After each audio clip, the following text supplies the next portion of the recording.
You can become a Power BI developer if you put in the work in a few days.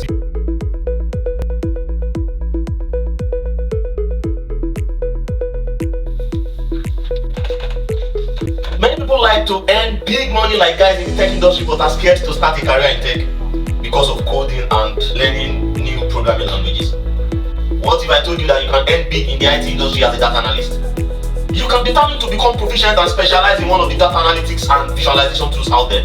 The likes of Tableau, Qlik, Data Wrapper, Double Charts, and the almighty Power BI. But you may need to do your research and go for a widely acceptable one in the IT industry. As for me, it's either Power BI or Power BI. Why? Because it's quite easy to learn and needs less of coding.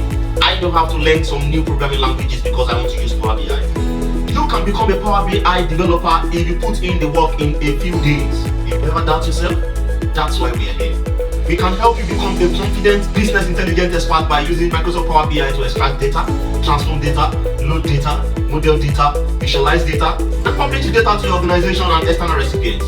Whether you're a complete novice or looking to enhance your skills, our Power BI training camp has something for everyone. Get on the train and gain a competitive advantage in the IT industry. So sit back, relax, and let's dive into the exciting realms of data analytics and visualizations using Microsoft Power BI. Don't forget to like and follow our page to stay updated with our latest tutorials and tips on Power BI. If you have any questions or need further clarification, please feel free to leave a comment. We'll be happy to assist you. Thank you for joining us on this Power BI journey. Let's get started.